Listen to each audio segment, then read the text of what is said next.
Hello everyone. I hope everyone ready for watching this video. Today we discuss about in narration. आज मैं आप लोगों को narration के कुछ बेसिक चीज़ें बताऊंगी। आज नरेशन का परिचय बताती हूँ। तो नरेशन मीन्स होता है कथन। अंग्रेजी भाषा में वक्ता की बात को कहने के दो तरीके हैं। पहला डायरेक्ट स्पीच और दूसरा इनडायरेक्ट स्पीच। तो फर्स्ट डायरेक्ट स्पीच क्या होता है इसके बारे में मैं बताती हूँ। डायरेक्ट स्पीच किसे कहते हैं?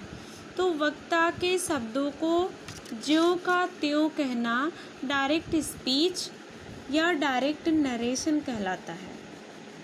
जैसे यहाँ पे देखिए, डायरेक्ट स्पीच के दो भाग होते हैं।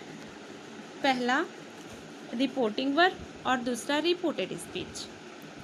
अब यहाँ पे क्या है? Direct speech Mohan says comma inverted comma Meera is a good girl. यहाँ पे क्या है? मोहन सेज क्या है? रिपोर्टिंग वर्ब और Meera is a good girl क्या है? रिपोर्टेड स्पीच है।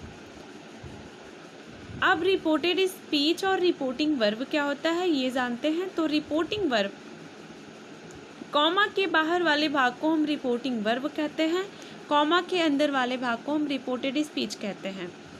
तो कॉमा के बाहर वाले भाग रिपोर्टिंग वर्ब में क्या होता है? एक स्पीकर होता है, वर्ब होता है, ऑब्जेक्ट आता है। इसमें ऑब्जेक्ट नहीं आया है इस वाक्य में। अब इनडायरेक्ट स्पीच क्या होता है? तो इनडायरेक्ट स्पीच वक्ता के शब्दों का सारांश अपने शब्दों में कहना इनडायरेक्ट नरेशन या इनडायरेक्ट स्पीच कहलाता है। जैसे यहाँ पे तो आप देख रहे हैं डायरेक्ट स्पीच का। अब इसका इनडायरेक्ट बनाइए। इनडायरेक्ट इसका होगा Mohan says that Meera is a good girl. चूँकि रूल होता है कि यदि रिपोर्टिंग वर्ब प्रेजेंट टेंस में हो तो रिपोर्टेड स्पीच के टेंस में कोई परिवर्तन नहीं करते हैं इनडायरेक्ट बनाते समय। तो जब हम इनडायरेक्ट बनाएंगे तो मोहन सेज हो जाएगा, कॉमा इन्वर्टेड कॉमा को रिमूव कर देंगे, दैट लगा देंगे, Meera is a good girl.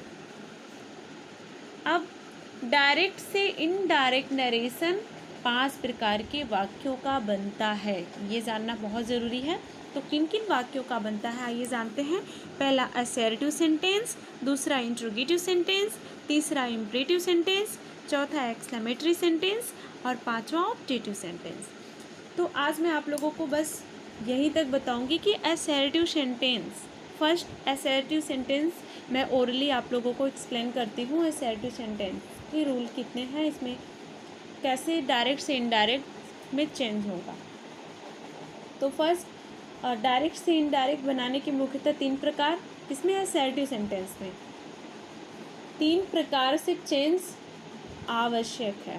पहला जो प्रोनाउन में परिवर्तन और चेंज ऑफ टेंस वर्ब, और फिर निकटता सूचक शब्दों को हम दूरी सूचक शब्दों में परिवर्तन कर देते हैं। तो पहला रूल क्या होता है असर्टिव सेंटेंस का? यदि रिपोर्टिंग वर्ब प्रेजेंट या फ्यूचर टेंस के किसी भी भाग में हो तो हम डायरेक्ट से इनडायरेक्ट बनाते समय रिपोर्टेड स्पीच के टेंस की क्रिया में कोई परिवर्तन नहीं करते हैं। यदि रिपोर्टिंग वर्ब, फिर से आप ध्यान दीजिएगा, यदि रिपोर्टिंग वर्ब प्रेजेंट या फ्यूचर टेंस के किसी भी भाग में हो तो डायरेक्ट से इनडायरेक्ट बनाते समय हम रिपोर्टेड स्पीच के टेंस की क्रिया में कोई परिवर्तन नहीं करते हैं। परिवर्तन सिर्फ क्या होता है कि हम कॉमा इन्वर्टेड कॉमा को रिमूव कर देते हैं, उसके स्थान पर कंजक्शन दैट का प्रयोग करते हैं। जैसे कि आप देख ही रहे हैं, Mohan says Meera is a good girl. तो ये क्या है? मोहन सेज किस में है? रिपोर्टिंग वर्ब किस में है? प्रेजेंट टेंस में है। तो प्रेजेंट टेंस में है तो रूल क्या कह रहा है? यदि रिपोर्टिंग वर्ब प्रेजेंट या फ्यूचर टेंस में हो तो इनडायरेक्ट बनाते समय रिपोर्टेड स्पीच की टेंस की क्रिया में कोई परिवर्तन नहीं होता है। तो इसका इनडायरेक्ट मोहन सेज दैट, जैसा कि कॉमा इन्वर्टेड कॉमा के स्थान पर रूल यही कहता है कि कॉमा इन्वर्टेड कॉमा के स्थान पर क्या है? कंजक्शन दैट का प्रयोग करते हैं। तो Mohan says that Meera is a good girl. फिर हमारा सेकेंड रूल क्या है इसमें? यदि रिपोर्टिंग वर्ब प्रेजेंट टेंस या फ्यूचर टेंस में हो तथा कोई ऑब्जेक्ट आया हो तो डायरेक्ट से इनडायरेक्ट बनाते समय रिपोर्टिंग वर्ब से या सेज को हम टेल या टेल्स में परिवर्तन कर देते हैं। अन्य परिवर्तन हम वैसे ही करते हैं पूर्व की भांति। आज के लिए इतना ही। कल मैं आपको विस्तृत में नरेशन के बारे में बताती हूँ। कल का वीडियो रहेगा असर्टिव सेंटेंस से हम स्टार्ट करेंगे और डायरेक्ट से इनडायरेक्ट स्पीच में बदलने के लिए नियम को बताएंगे।